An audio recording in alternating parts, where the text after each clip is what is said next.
hello. I'm from Brazil and you. I'm from the Philippines. Philippines? Philippines, yes. Bulakenyo. Oh, pag Bulakenyo, we have accent. Yeah, we have the Bulacan accent. Nakakala ko normal, hindi pala. Kaya yung iba natatawa sa ano ko, sa punto, as they call it.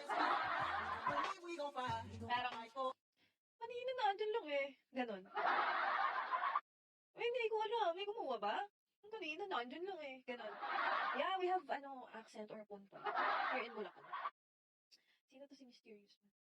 Taga Bulacan ka. You should know the super deep Tagalog. Ganun ba yun? O, maghawan-hawan ka na dyan, ha? Maghawan-hawan ka dyan, eh. At sakit sa mata ng mga kalat dyan.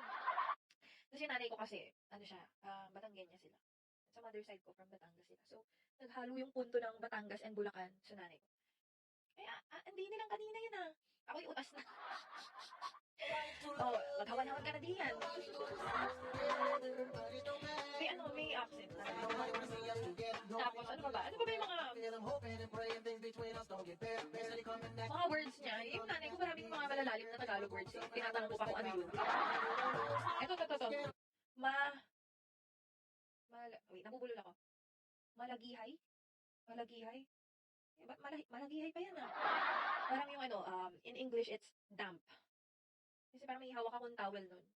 Pinamunas ko somewhere. Sabi niya, malagihay yan eh. Parang ganun. Ang lalim. Sabi ko, anong malagihay? Damp. So, tama ba ako? Yung galing. Let me look that up. Ano sabi kong word, ma? Malagihay ba? Nalilito ako eh. Parang nakakabulong siya. Ayan o, moist. Moist, malagihay.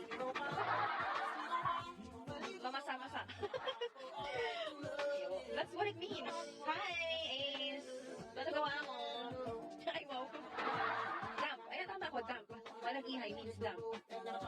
Maumido, humid, di ba? Maumido. Ano tayo ngayon is, mga salitang matatalikhaga. Sanay inyong maunawaan o mabatid.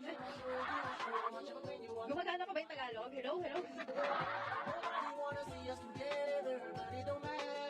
Ano pa ba?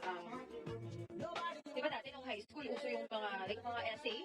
Susulat yung mga essay na pagkahaba-haba.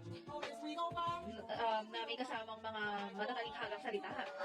Kaya ikay pasusulatin ng mga tula o mga wala ako sinabmit. Mahusay ka. Ba't ako pure taga Manila? Di ko alam masyado. May mga pluma. Meron kaming ganyan dati na book or subject. Pluma yung name niya. And then pluma means, pluma di ba yung pen na may feather? Or feather siya mismo na sinasawsaw sa ink? And then you're gonna write using that. That's what pluma is, right? And i-search natin ulit. Pluma. Spanish, Portuguese lang. Ha? So, ito po ay isang, hiram na salita na kung tawagin. Pluma. Ito ay hango sa salitang Espanyol na nangangahulugang, sinatagalog ko yung dito, yung English. Na nangangahulugang, Tagalog ng feather? Nangangahulugang,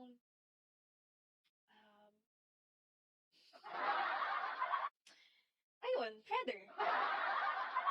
Pero ito ay nangangahulugan ding panulat or pen. Ganun. Symbolizing lightness. Na sumisimbolo sa pagkagaan, kalayaan, o ano yung artistry? Sining? O sining? O di kaya, ano Tagalog ng sports? O di kaya, my brain is not braining. Ano Tagalog ng sports? So deep.